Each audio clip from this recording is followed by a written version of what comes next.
대제사장, 그 다음에 여호와의 성전, 또 이방이 함께하는 땅 모두 여호와께서 회복하시고 여호와께서 보호하신다고 했죠. 그 다음에 또 다른 이제 이상을 보여주는데 4장 1절에서부터 14절 순금 등대와 그 좌우편에 두 감람나무를 보여주세요. 그것이 어떤 의미가 있는지 또 살펴보도록 하겠습니다. 4장 1절에 내게 말하던 천사가 다시 와서 나를 깨우니 마치 자는 사람이 깨우임 같더라. 그가 내게 묻되 내가 무엇을 보느냐? 내가 대답하되 내가 보니 순금 등대가 있는데 그 꼭대기에 주발, 사발 같은 거겠죠. 그런 것이 있고 등대에 7 등잔이 있다고 합니다. 그리고 그 등잔에는 7도 관이 있고요. 등대 꼭대기에 7 관이 있고 그 등대 곁에 두 감람나무가 있는데 하나는 그 주발 우편에 하나는 그 좌편에 있느니라. 이 여호수아와 스룹바벨입니다. 이제까지 얘기했던 내용으로 연결을 해야 되겠죠. 천사에게 물어봅니다. 이게 뭡니까? 그랬더니 천사가 이거 모르느냐? 예, 모르겠습니다. 6절에 보면 여호와께서 스룹바벨에게 하신 말씀이 이러하니라. 그럼 조금 전에 여호수아를 어떻게 했습니까? 거룩하게 했죠. 그리고 이 성전을 관리하는 성전과 관련된 일들을 이제 옆에서 그 순금 등대와 좌우편에서 이제 함께 일할 사역자이겠죠. 스룹바벨이라고 얘기를 하십니다. 에스라 느헤미야의 스룹바벨도 그냥 자기 일을 하는 거예요. 그런데 그 일이 하늘에 있는 일인 거예요. 그럼 나중에 그리스도가 오셔서 땅에 와서 여러 가지 일을 하는데 그 모든 일을 여호와께서 아버지께서 하라고 하신 일이고 일러준 말이고 그 다음에 말하는 것을 입술에 담아준다고 얘기를 하셨고 하늘에 있는 일이 땅에서 이루어지는 일하고 이렇게 통일이 되는 거죠. 이걸 여러분 성령께서 오셔서 여러분들과 저를 말씀으로 야곱의 사다리처럼 하늘로 오르락 내리락 하게 하는 것이 교회의 신령한 비밀입니다. 그건 왜 저런 모습의 교회가 있지? 왜 저런 가정교회, 저런 양육교회, 저런 이웃들이 지체들이 이웃에 있는 것일까라고 했을 때 우리는 이제 눈에 보이는 것으로 출발하는데 성경은 지금 스가랴서에 보면 땅의 일들의 원천이 어디에 있냐 하면 하늘에 있다는 사실을 알려주고 있죠. 그건 신중할 수밖에 없겠죠. 이런 말씀을 깨닫게 되면 만군의 여호와께서 말씀하시되 이는 잘 보세요. 힘으로 되지 아니하며 능으로 되지 아니하고 오직 나의 신으로 되느니라. 당신이 안 해주면 못하는 일이라는 거죠. 인간의 힘과 능력으로 될 수 없는 겁니다. 그럼 과거에 솔로몬을 통해서 지어놨던 성전, 다윗의 후손들이 지배하던 나라는 힘과 능이 인간에게 있지 않다는 걸 깨닫게 하는 도구인 거죠. 그럼 이 세상에 남겨둔 이유도 육의 몸을 입고 하나님의 힘과 능력을 깨닫게 하는 구체적인 증거가 바로 진리 안에서 함께하는 교회라고 보시면 되죠. 큰 산아 내가 무엇이냐? 내가 스룹바벨 앞에서 평지가 되리라. 그러니까 스룹바벨이 뭐가 되는 거죠? 단지 백성들을 통치하는 왕이 아니라 아까 뭐라 그럽니까? 뭐까지 지배한다는 거예요. 큰 산이라 그랬잖아요. 여러분 이건 누구에게 부여했던 권한입니까? 아담에게 부여했던 거예요. 아담에게. 우주 만물을 통치하고 지배하는 권한을 아담에게 했던 거란 말이죠. 그러면 이 스룹바벨의 의미는 장차 오실 메시아께서 만물이 그로 말미암아 지은 바 되었다라고 하지 않습니까? 그리고 거기에 교회가 만물 위에 있다고 얘기를 하고 있고요. 바로 교회를 통한 이 세상 통치라고 생각을 하시면 됩니다. 참 놀라운 비밀이 이제 하나씩 풀어지죠, 여기에. 그가 머릿돌을 내어놓을 때에 무리가 외치기를 은총이 그에게 있을지어다 하리라. 당연하죠. 힘과 능이 스룹바벨로부터 나오는 것이 아니라 하나님의 신으로 된 거니까 하나님으로부터 뭘 받은 거죠? 은총인 거죠. 그러니까 우리가 가장 많이 은혜를 말하면서도 사람들 기준으로 교회를 평가하고 성도를 평가하잖아요. 이게 안 맞는 거죠. 괴로움은 사실인 겁니다. 그러니까 얘기의 주어가 그 사람이 아니면 그 장로님이 그 권사가 그 집사가 이러면 벌써 빗나가는 겁니다. 그 출발부터가.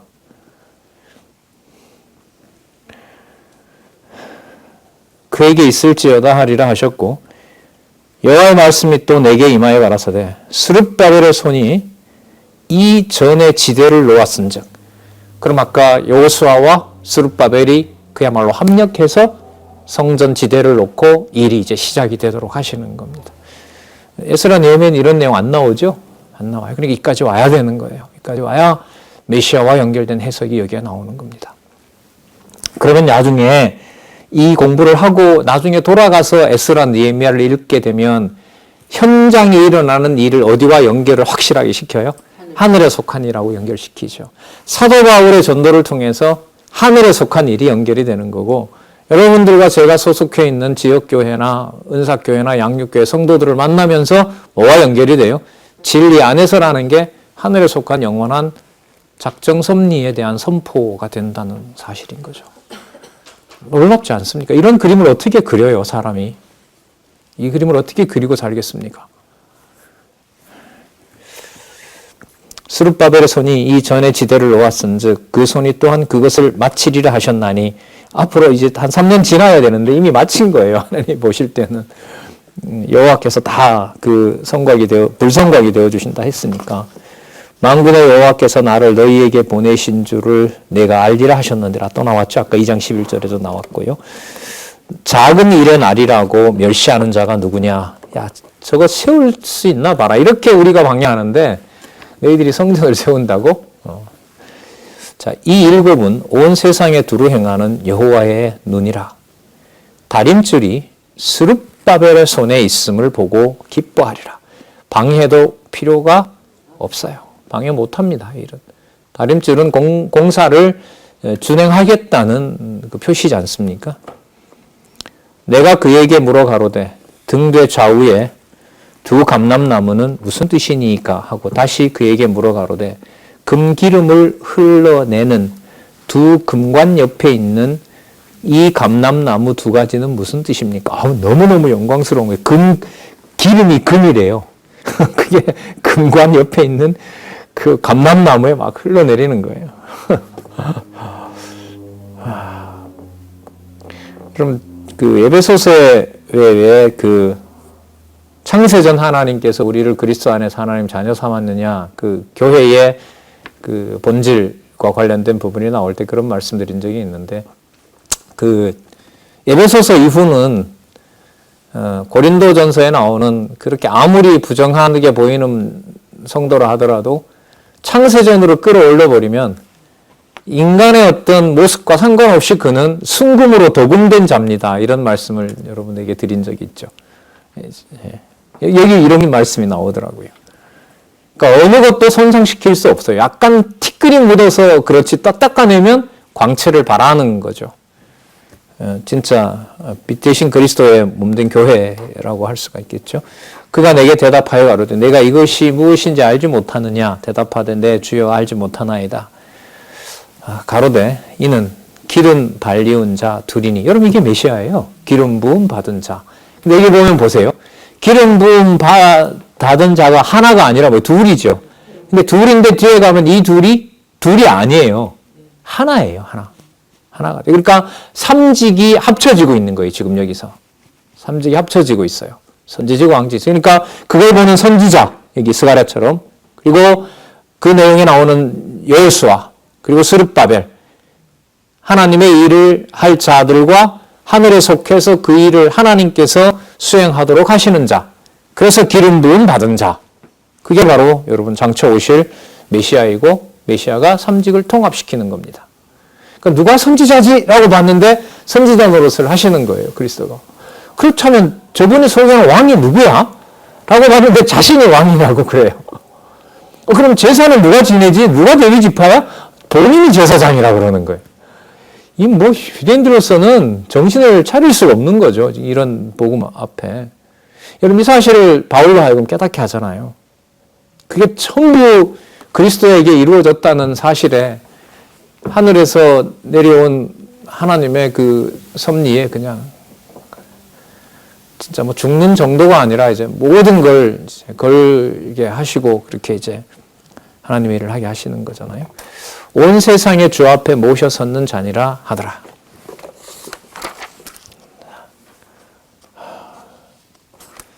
자, 이쯤 해도 앞으로 분명히 성전과 메시아 올 준비가 확실하죠. 그럼 그 다음에 뭐가 더 추가돼야 될까요? 아쉬운 거 없으신 것 같은데 저도 아쉬운 게 별로 없거든요. 여기까지만 읽어도.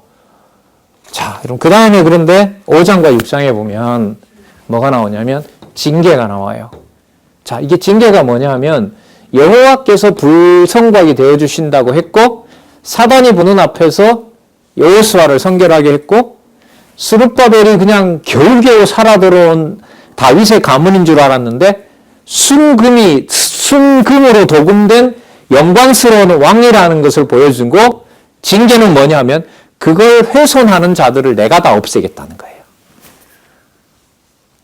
그 순금에 때가 묻지 않도록 그걸 누가 관리하겠다? 여호와께서 하시겠다는 내용이 바로 징계 내용입니다. 그래서 악의 원천인 바로 여기는 이제 바벨론 세력이죠. 나중에 이제 무너졌도다 바벨론이여라고 하면서 이제 그 짐승과 마지막 그 심판 권세가 이제 바벨론 권세가 되잖아요.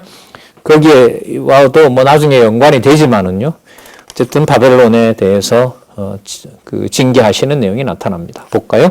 5장 1절에서부터 11절. 범죄자를 진멸하여 죄악을 옮기는 이상을 보여줍니다. 죄악을 옮기세요. 여호와께서 옮겨 놓으니까 올 수가 없는 거죠. 예. 그러니까 누가 죄악을 없애시는 거예요? 여호와께서. 그러니까 성결하게 하시는 분도 여호와이시고요. 그걸 더럽히려고 하는 것도 옮겨 놔버리는 거죠. 여호와께서. 범죄할 수 없도록. 자, 5장 1절을 볼까요? 내가 다시 눈을 든즉 날아가는 두루마리가 보였어요. 물어봅니다. 모르죠? 이게 뭡니까? 날아가는 두루마리가. 그러니까 우리 길이로 한 5m, 10m 돼요. 길이가 5m고 이제 폭이 한 5m 정도 되는 건데 3절에 보면 그가 내게 이르되 온 지면에 두루 행하는 뭐라 그럽니까? 저주라고 얘기하죠. 무릇 도적질하는 자는 그 이편의 글대로 끊어지고 무릇 맹세하는 자는 그 저편 글대로 끊어지리라. 그러니까 도둑질하고 뭐 하는 자? 맹세하는 자. 그 맹세한다라는 말은 예루살렘을 내가 반드시 멸해버리겠다라고 하는 거죠. 그리고 대적들 같으면 절대로 저 성전이 짓지 못하도록 우리가 동맹을 맺고 우리가 같이 힘을 합해서 저희를 할 수 없도록 하고 그 예루살렘을 우리가 짓밟으면서 그들의 땅도 우리가 지배하자. 그렇게 도적질하고 그렇게 모여서 여호와의 일을 대적하는 맹세인 거죠. 그래서 이 맹세 자체를 나중에 그리스도께서 오셔서요. 마태복음 5장에 나오죠. 하늘로도 땅으로도 뭘 하지 말라 그래요? 맹세하지 말라 그래요. 율법 가지고 맹세하게 지키겠단 말 하지 말라고 진짜 무서운 말씀 하시죠. 왜 그러냐? 우리는 아까 그 답을 봤어요. 힘과 능으로 안 되고 뭐로만 되니까? 여호와의 하나님의 신으로만 되는 거기 때문에 사람의 힘과 능력으로 맹세하는 또 그것도 악한 세력들이 여호와의 제사장과 여호와의 통치자가 있는 예루살렘을 멸해버리겠다? 방해하겠다? 그건 안 된다는 거죠. 그 진리 방해 공작은 이 지상에서 가장 큰 심판입니다. 말씀을 듣지 못하게 하는 것이 좀 점점 이렇게 저 살아가면서 느끼는데 너무너무 무서운 일이에요. 그보다 더 무서운 심판은 없다고 봐요. 예. 진리의 말씀을 듣지 못하게 하는 공작들요. 그런데 그 일을 하나님께서 이제 섭리를 하시잖아요. 진짜 말씀을 듣게 하시고 깨닫게 하고 여호와를 경외하는 거야말로 여호와의 사역임을 지금도 확증해가고 계시고 있고요. 자, 4절 내 이름을 가리켜 망령되이 도적의 집에도 들어가며 내 이름을 가리켜 망령되이 맹세하는 자의 집에도 들어가서 그 집에 머무르며 그 집을 그 나무와 그 돌을 아울러 사르리라 하셨느니라. 도적질하는 자와 그 다음에 맹세하는 자들. 내게 말하던 천사가 나와서 내게 이르되 너는 눈을 들어 나오는 이것이 무엇인가 봐라. 뭡니까 그게? 자, 이게 봐라. 이게 에바가 있다. 에바가 뭐냐 하면 여러분 22리터 이거 설명이 나왔죠? 뭔가를 담는 도구인 겁니다. 그게 꽉 차면 22리터 뭐 이렇게. 자, 그걸 준비해서 왔고 그 안에 보니까 한 여인이 앉아 있어요. 그리고 둥근 나판 조각이 또 등장합니다. 8절에 보면 그 여인을 규정하기를 그가 가로되 이는 뭐라 그럽니까? 악이라 그럽니다. 악. 여러분 아까 사단을 여호수아 앞에서 보는 앞에서 뭐 합니까? 하나님이 책망하셨죠. 그 여호수아도 깨끗하게 해야 되고요. 그리고 그 성 자체를 방해하는 자들인 악의 세력도 여호와께서 없애버리는 거예요. 그 깨끗하게 할 뿐만 아니라 방해하는 자들도 방해할 수 없도록 다른 데로 보내버리는 겁니다. 악이 거할 곳으로 보내버리는 것이 바로 여호와의 섭리인 겁니다. 왜 그런 곳에 그 사람과 헤어졌지? 왜 그렇게 분리되어 있지? 왜 세계교회가 갈라지지? 왜 교회가 법정으로 가지? 하나님의 섭리의 기준으로 보면 하나님께서 하나님의 성전을 관리하는 하나님의 주권적인 섭리입니다. 거기서 여호와의 이름의 기억이 안 나면 뭐 죽는 거죠, 그냥. 죽음 그 자체가 아니겠습니까? 사람과 세상이 주거로 들어오면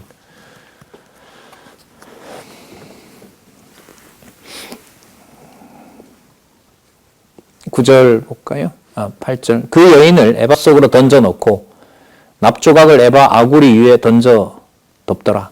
내가 또 눈을 들어 본즉 두 여인이 나왔는데 학의 날개 같은 날개가 있고 그 날개에 바람이 있더라. 자, 그들이 에바를 천지 사이에 들어서 가지고 옮겨버립니다. 옮겨 나가서 11절에 보면 그들이 시날 땅, 여러분 시날 땅이 바로 바벨론 제국이 있던 이 땅이 여러분 옛날에 바벨탑 있던 이 지명이죠. 가서 그를 위하여 집을 지으려 함이라. 준공되면 그가 에바겠죠. 제 처소에 머물게 되리라 하였더라. 악은 악대로 모아가지고 자기 갈 곳이 있는 겁니다. 요한계시록 가면 유황불인 거죠. 구석이도 죽지 않는 거기에 이제 영원한 심판을 하나님께서 하신다는 거죠. 두려움으로 하나님을 찬양하는 곳 그것이 이제 지옥이다라는 것을 우리도 이미 알고 있죠.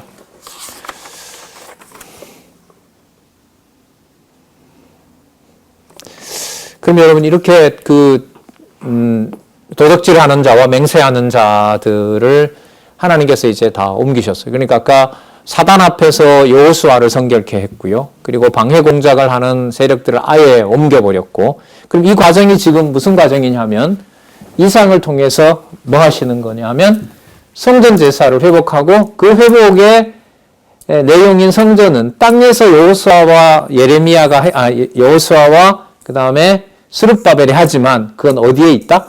하늘에 있다. 그럼 장차 그리스도가 오셔서 이 땅에 세우시는 나라는 지상의 나라겠어요? 하늘 나라겠어요? 그렇게 연결이 되는 겁니다.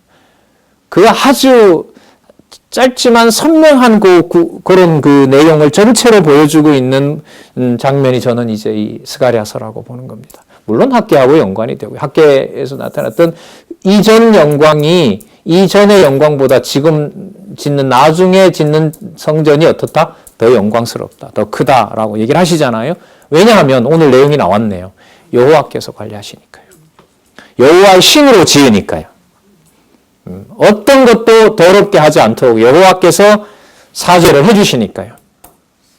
그럼 관리는 앞으로 어떻게 하실 거냐? 어떻게 할까요? 말씀으로. 너무 분명해요. 그러니까 그리스도가 오셔서 말씀으로 전달해주지 않으면 절대로 알 수 없어요. 그래서 그 5장부터 마태복음 5장부터 선지자직에 의한 성취 내용에 가장 처음 나오는 게 5장에서부터 말씀을 풀어주시는 겁니다. 저는 그래서 왜 선지자직이 먼저 나오느냐? 그 근거를 하나 대라 이러면 전 스가랴서를 들고 싶어요. 스가랴서에 보면 말씀으로 전을 회복한다고 했기 때문에 선지자 노릇을 먼저 하고 그 다음에 선지자들이 말하는 아까 선지자에게 누굴 보여줬어요? 왕도 보여주고 제사장도 보여줬잖아요. 그래서 이제는 또 말라기 근거도 나옵니다. 나중에.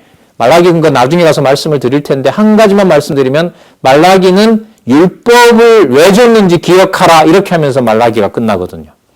말라기 11조 이런 것만 기억하는 그게 본질이 아니에요. 내용에서도.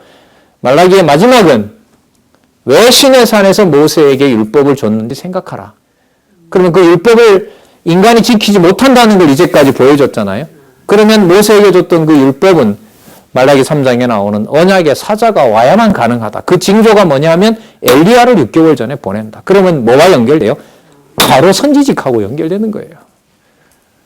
그래서 5장부터 3직의 시작은 저는 선지자직이 반드시 나온다.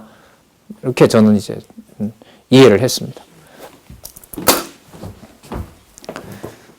자, 6장 1절에서부터 15절 네 병거와 각종 말들의 이상을 보고 전의 회복을 예언하는 내용이 나타납니다. 예. 이미 두 사람도 세웠고 그 다음에 악도 옮긴다고 했고 자 그러면 두 사람이 알아서 하라 이렇게 얘기하면 좋겠지만 맡겨놔도 안 되는 걸 하나님이 잘 아시기 때문에 당신이 이 일을 이루어 가신다는 것이 바로 6장 내용이에요. 볼까요? 눈을 들어봤는데 네 마리의 말이 끄는 병거가 있어요. 2절에 보니까 붉은 말, 흑마가 있고요. 3절에 보니까 백마가 있고 아롱진 말이 있습니다. 이렇게 얼룩얼룩한. 그 다음에 모르죠. 또 천사에게 또 물었습니다. 이게 뭡니까? 5절에 천사가 대답합니다. 하늘의 네 바람인데 온 세상의 주 앞에 모셨다가 주를 앞에서 주를 모셨다가 나가는 것이라. 그러니까 주의 능력이다. 여러분 앞부분에 뭐가 나왔냐면 이 모든 것들은 하나님의 신으로 된다 그랬죠. 하나님 인간의 힘과 능으로 되는 것이 아니라 하나님의 신으로 된다고 했으니까 그 하나님의 신으로 되는 것에 대해서 여기에 보면 이제 네 마리 말의 병거가 등장하는 겁니다. 그럼 스룹바벨과 여호수아 보고 너네들 둘이 알아서 하라 이런 말이 아니죠.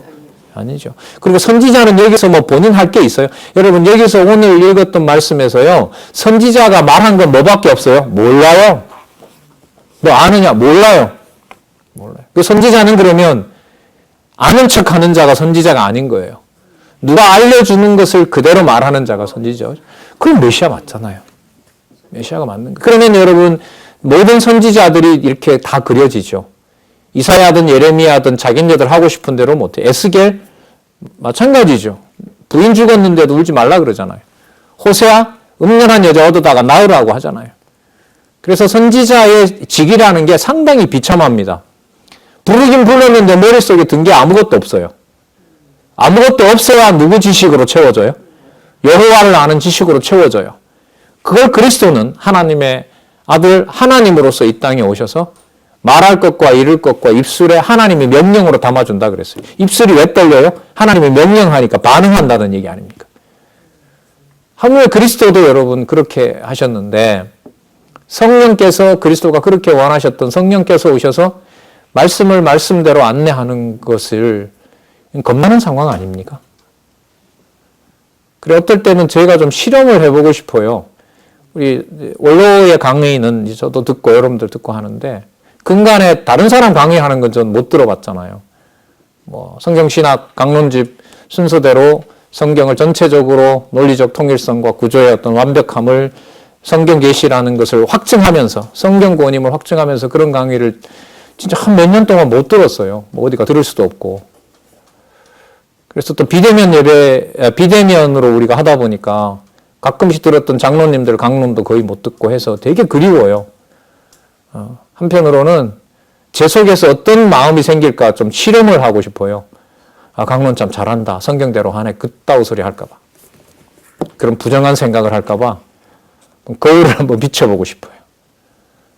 그런 문제인가요, 여러분? 성경신학에서 강론을 잘하고 못하고 논리적으로 엮고 안 엮고 이런 문제예요. 선지자직이라는 게, 말씀 전하는 게. 그런 거 아니거든요. 들을 수 있고 여호와의 말씀이 들려진다는 이 상황은 지금 이 스가랴로 보면 하나님께서 관리하는 천군 천사를 동원해서 보호하는 진리의 성읍으로 만들어 나가는 하나님의 너무너무 엄격하고 무서운 사역이라고 저는 생각을 합니다. 그래서 동력자를 간절히 원하고요. 예, 하나님께서 함께 해주실 수 있기를. 예. 그때 뭐 여러분 근간의 사건들 보셨지만 뭐가 어떻게 준비될지 모르겠어요. 그것도 뭐 어떻게 보면 그런 기도도 안 하고 싶어요. 알아서 하나님 다 준비해 놓는다 싶으니까. 자, 볼까요?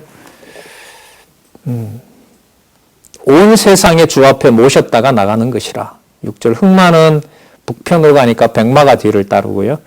어롱진만이 7절에 건장한 말은 나가서 땅에 두루 다니고 자 그가 천사이죠. 천사가 이르되 너희는 여기서 나가서 땅에 두루 다니라 하매 곧 땅에 두루 다니더라. 말이 둘이 쌍을 지어서 나갑니다.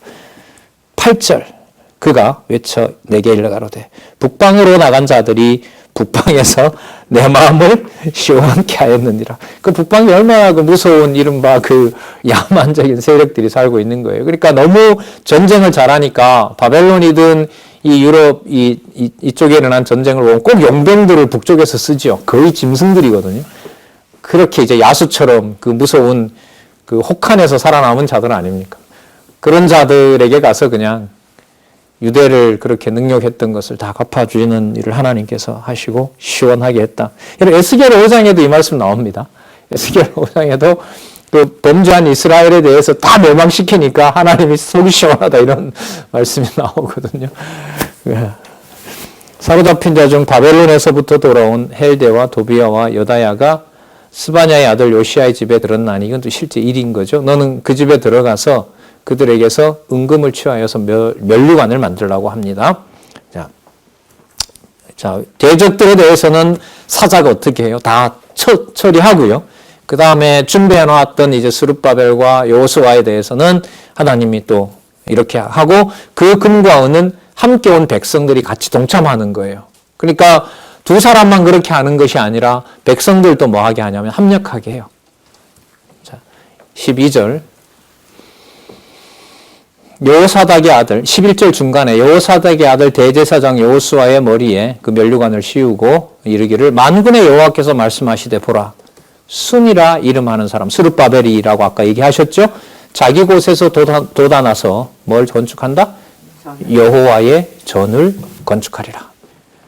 그가 여호와의 전을 건축하고 영광도 얻고 그에 앉아서 다스릴 것이요 또 제사장이 자기 위에 있으리니 지배하는 것이 아니라 이 두 사이에 뭐가 있대요?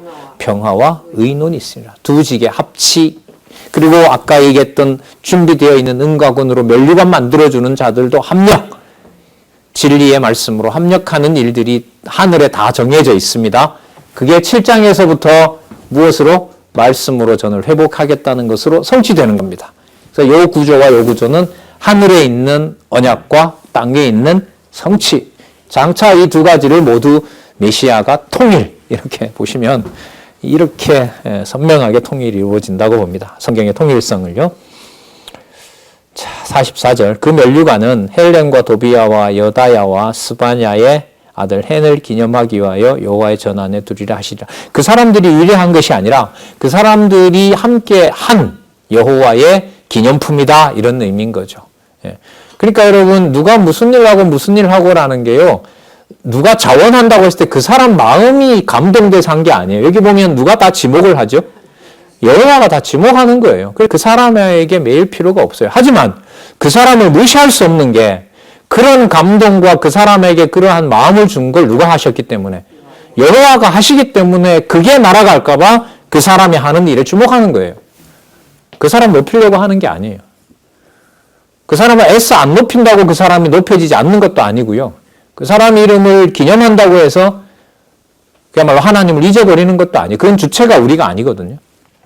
예. 진짜 여호와께서 해주셔야 돼요. 예. 뭐 한국의 목회자들이 거의 뭐 권력자처럼 그렇게 행위를 하고 그렇게 이렇게 많이 칭송을 받고 다들 그렇게 하잖아요. 어떤 난 목회자가 있다가 사라지면 교회가 그냥 흔들리게 되고 하나님이 그걸 섭리하신다고 봐요, 저는. 물론이겠죠. 하나님이 섭리하시는 일 아니겠습니까? 그리고 이런 장로교 체제 속에다 놓고 여기에서 진리의 말씀을 하나님께서 진리의 성읍으로 만들어 나가시는 하나님의 방법이 무엇인지 현장에 그걸 직접 부딪힐 때 뭐 하나님이 흥분하게 해버리면 그런 하나님 섭리는 보이질 않죠. 그럼 오늘 우리가 냉정하게 하늘에 있는 이 일을 하나님께서 지금 스가랴에서 1장에서부터 보여주는 사건 속에는 모든 답이 다 나와 있는 거예요. 땅에 있는 모든 것의 원천과 모든 관리와 세밀한 일과 대적을 없애는 것과 대적을 다른 곳으로 옮겼다가 또 대적을 다시 불러오는 것과 우리 눈에는 보이지 않지만 그 북방에 있는 숨어있는 악의 세력들까지라도 하나님의 군사를 보내셔서 거기 다 처리하고 계신 거예요. 우리 눈으로 다 확인이 안 되죠. 좀 요즘 시대와도 관계시켜 볼까요? 사이버 공간에서 일어나는 수억 가지 하루 동안 일어나는 사건들.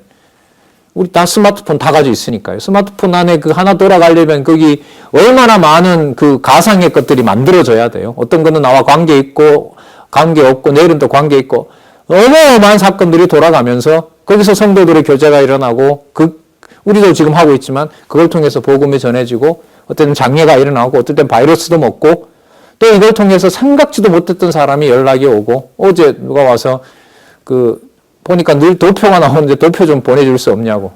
그래서 도표 교재로 썼던 거 이제 얼굴도 몰라요 그냥.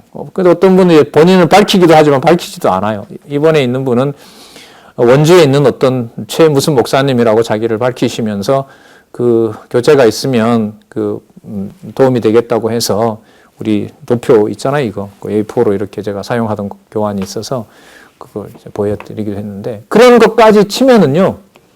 그 사이버 세계를 왜 보여주시느냐. 그 공간을 사람들이 만들어서 기계가 통치하고 이게 아니거든요.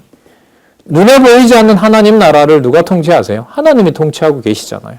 일일이 다 준비하고 계시고 의인과 악인을 다 구분하고 계시고 때가 되면 세우기도 하고 지체하게 하기도 하고 거기에 이제 여호와 하나님의 존재의 영광이 계시된다고 보시면 되겠죠. 자, 6장까지 그렇게 가고 7장에서부터 또 그 일이 구체적으로 이루어지고 있거든요. 자, 13절에 아주 중요한 말씀이 나오죠. 평화와 의논이 있으리라 하셨다 하고 14절 헬렘 도비야 요다야 스바냐의 아들 헨을 기념하고 그들이 함께한 일이라는 사실을 여호와가 그렇게 하셨다는 걸 기억하라 이런 말씀입니다. 15절 보시면은요.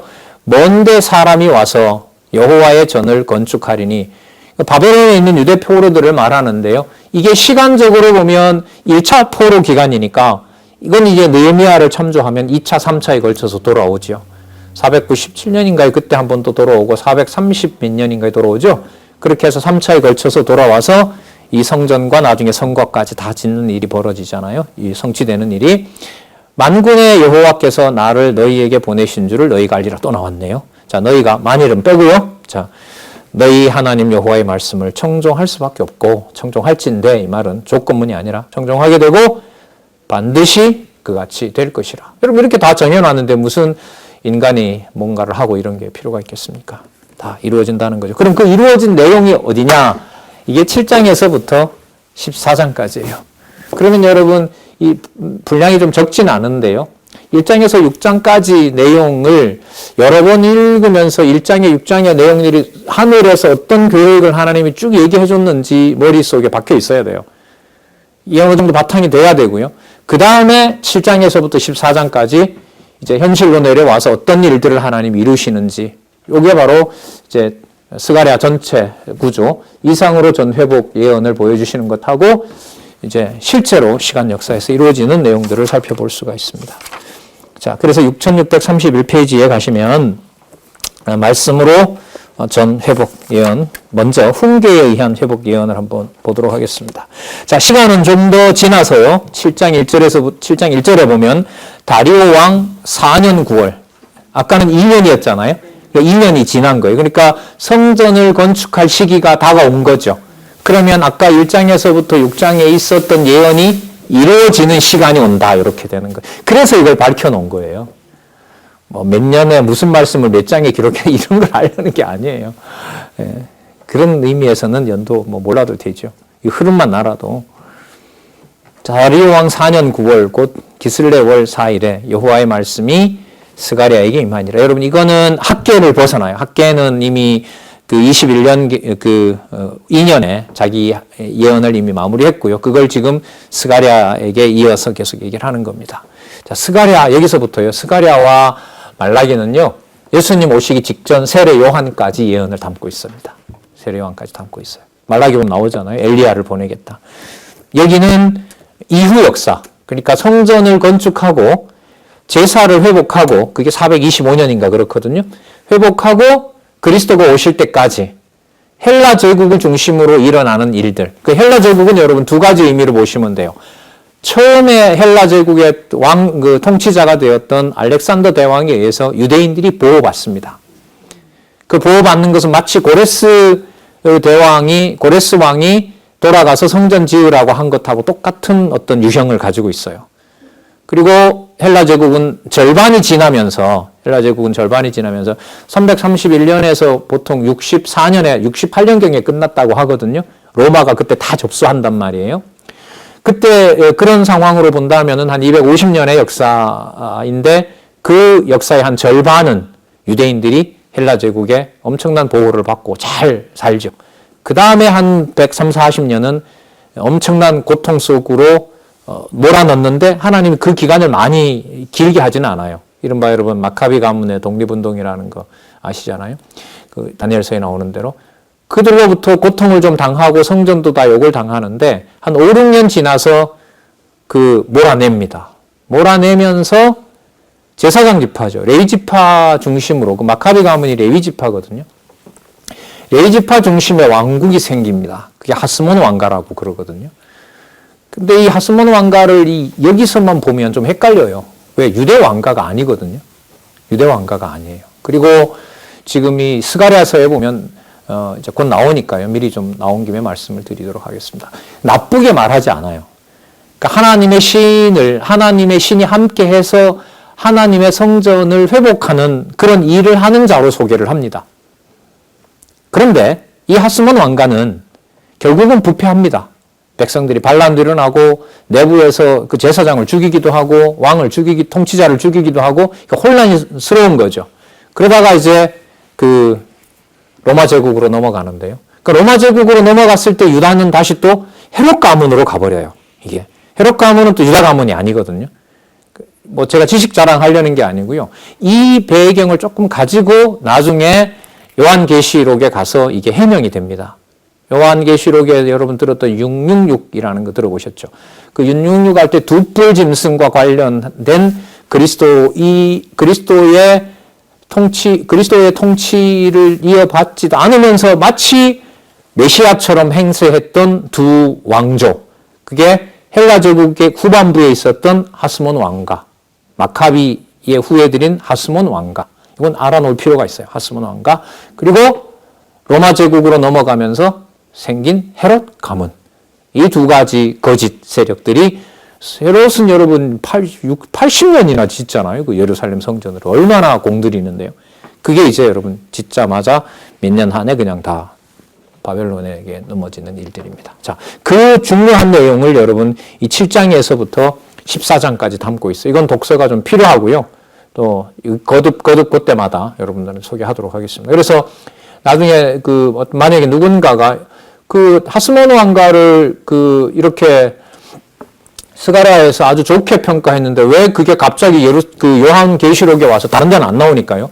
요한계시록에 와서 두 뿔과 연결시키느냐, 너무 다른 해석이 아니냐라고 한다면은 그게 그림자와 실체 관계로 설명이 돼야 되고요. 그 다음에 아까 얘기했던 대로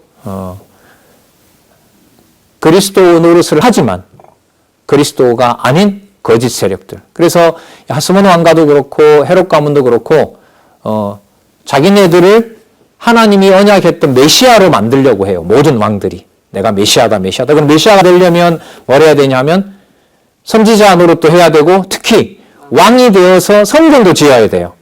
그러니까 그 일에 서두른다고요. 그러면 누가 보더라도 뭐처럼 보여요? 메시아처럼 보이는 거예요. 그러니까 하스몬 왕가도 많은 칭송을 받습니다. 많은 칭송을 받아요. 그게 그 자체는 그 당시에는 나쁜 것이 아닌데 그 가문이 나중에 예루살렘 요한계시록에 가면 바로 두 뿔 짐승 거짓 그리스도 세력이다라는 것으로 밝혀집니다. 하나님께서 밝혀주지 않으면 모르는 거죠. 우리 아까 스가랴에서 그걸 봤잖아요. 현실에 있는 여호수아는 별 볼 일 없는 망해버린 제사장 가문으로 겨우 포로 생활하다 들어온 사람인데 하늘에서는 하나님이 뭐한 자로 만들어놨어요? 사단도 정죄할 수 없는 거룩한 제사장으로 불렀잖아요. 그럼 어떤 게 진실인가요? 그의 모습과 같은 거예요? 아니면 하늘에 있는 거예요?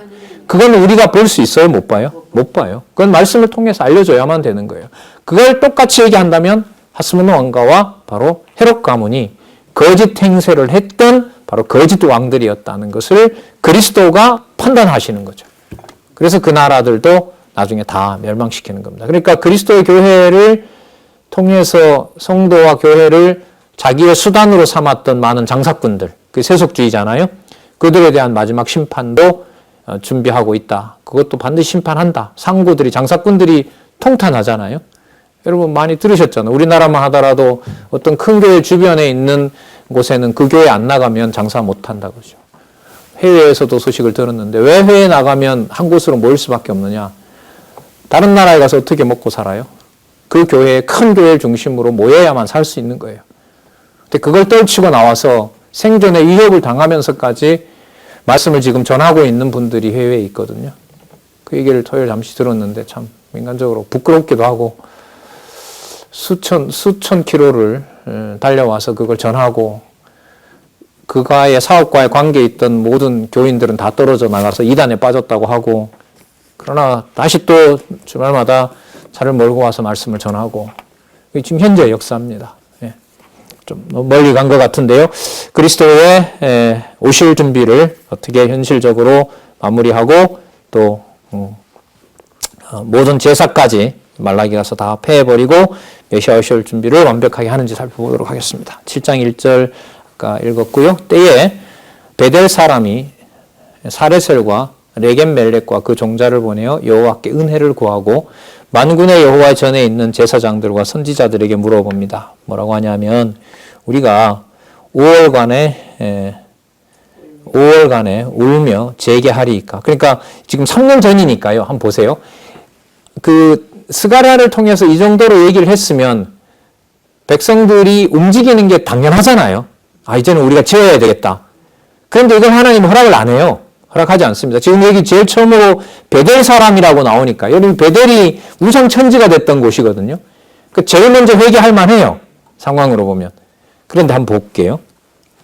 제사장들과 선지자들에게 물어가로되 우리가 여러 해 동안 행한 대로 5월간에 울며 재개하리까. 울며 재개한다는 말은 그 회개하면서 우리가 잘못했다고 회개하면서 그렇게 할 거예요. 5월의 금식은 왜 하냐 하면 예루살렘 망한 해가 5월이기 때문에 금식이 4번인가 나오거든요. 여기 지금 5월, 7월이 나오는데 7월은 그달랴 있죠. 예레미야에서 우리가 살펴봤는데 바벨론이 멸망시키고 하면서 마지막에 세워놨던 그달랴가 암살당하잖아요.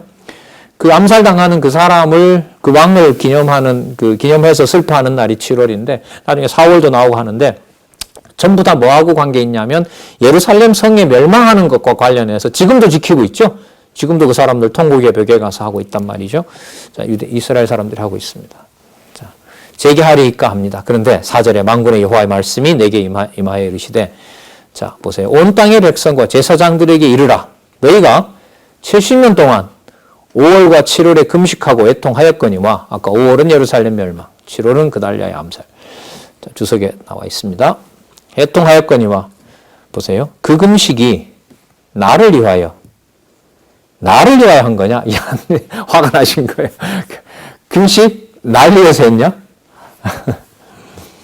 6절 너희가 먹으며 마심이 모두 자기를 위하여 먹으며 자기를 위하여 마신 거 아니냐? 얼마 전에 이스라엘에서 온 그 선배의 문자에 보면 금식을 끝까지 참고 이제 금식 날짜가 마칠 날이 오면 주위에 가장 식사 좋은데 예약해놓고 땡 하면 가서 이제 먹으려고. 얼마나 가식적이냐고 그런 문자가 왔는데 몇천 년 전이나 지금이나 참 반대로 여러분 성도들의 식사는 모두 애찬이죠. 그리스도의 죽으심과 그리스도의 살과 피를 기념하는 일들이니까요. 우리가 남을 비웃을 일은 아닌 것 같습니다. 7절 여호와가 이전 선지자로 외친 말을 너희가 청종할 것이 아니냐. 그때 예루살렘과 사면 성읍의 백성이 거하여 형통하였고 남방과 평원에도 사람이 거하였느니라. 그러니까 말씀을 잘 듣고 거기에 있는 규칙대로 규범대로 금식할 때는 그러니까 지금 일어난 이 기근과 이런 상황 어려운 것들이 가십적으로 금식을 하는 것 때문에 온 것이다. 이걸 지금 깨닫게 하는 거죠. 그러면 제대로 된 금식의 회복은 이미 하늘에서 약속이 되어 있기 때문에 땅에서도 그 일이 제대로 일어나는 것은 누가 해주셔야 돼요? 예, 여호수아와 스룹바벨에게 맡길 일이 아닌 거예요. 그것까지도 내가 하겠다는 거예요. 이게 하나님의 자비성이에요. 신실하심과 자비성입니다. 7절 읽었죠. 그때의 8절 여호와의 말씀이 스가랴에게 임하여 이르시되 만군의 여호와가 이미 말하여 이르기를 너희는 진실한 재판을 행하며 피차에 인애와 긍휼을 베풀며 자 통치자들 통치나 똑바로 해라. 가서 나한테 와서 슬픈 척 그렇게 하지 말고 과부와 고아와 나그네와 궁핍한 자를 압제하지 말고 남을 해하려 하여 심중에 도모하지 말라 하였으나 청종하기를 싫어하며 등으로 향하여 듣지 않고 귀를 막으며 그 마음을 금강석 같게 하여 화인 맞았다 그래 양심이 벼락 맞았다 그러잖아요. 못 들어요. 이 정도 되면 여러분 안 그래요? 여러분 그런 말 글쎄 저도 한 것 같은데 이 상황에 지금 말씀 듣게 생겼어? 그런 말 들어보셨죠? 저만 했나? 지금 이 상황에 말씀이 들려? 굳어지는 거죠. 그래서 여러분 무슨 일이 지나고 나서 말씀을 듣는 마음 주는 거 엄청나게 감사한 거예요. 진짜 아슬아슬해요. 그 마음을 금강석 같게 하여 율법과 만군의 여호와가 신으로 이전 선지자를 빙자하여 전한 말을 듣지 아니하므로 그 노가 나 만군의 여호와께로서 나왔도다. 만군의 여호와가 말하였노라. 이것도 깨닫게 하는 거예요. 그 왜 그렇게 됐느냐. 그렇게 쇼를 한다고 내가 속을 줄 아느냐. 아니다. 그것 가지고는 안 된다. 내가 불러도 그들이 듣지 아니하였은즉 그들이 불러도 내가 듣지 아니하고 회리바람으로 그들을 알지 못하던 모든 열국에 해치리라 한우로 다 흩어놓았다는 거죠. 이 땅이 황무하여 왕래하는 사람이 없었나니 이는 그들이 아름다운 땅으로 황무하게 하였습니다. 그래서 그럼 여러분 지금은 이 맥락이 그 황무한 거 그대로 버려둔다는 거예요. 이미 하늘나라에서는 회복이 되고 있어요. 회복이 되고 있는데 그 괴로워하는 금식도 진정으로 하게 하는 것을 누가 하신다? 내가 한다. 내 신으로 한다는 사실을 이제 말씀해 주고 있는 겁니다. 그러니까 하늘에 작정된 일을 땅에서 이루실 때 어디까지 하나님이 하고 어디부터는 우리가 한다는 말이 안 되는 거예요. 이게 할 수가 없어요. 약속하신 대로 성령이 와서 성령께서 해가시는 것이지 그걸 말씀을 통해서 공급받지 않고는 하나님의 뜻을 알 수가 없는 겁니다. 자, 8장에 가시면 8장 1절에서부터 15절 시온을 회복하여 복을 누리도록 은혜를 베풀 것을 예언합니다. 아까 그 회개까지 하면서 금식까지 하면서 괴로워하면서 하겠다고 했던 것도 말려였단 말이죠. 그거 제대로 된 거 아니다. 그렇게 겉으로만 하는 것으로는 안 된다. 근데 지금 여기 보면 전체 제목이 은혜를 베푼다고 하셨으니까 그 속에 진심으로 여호와를 찾게 하는 그 일은 누가 이루셔야만 되는 걸까요? 그렇죠. 여호와께서 이루셔야 돼요. 그 일이 8장에 나옵니다.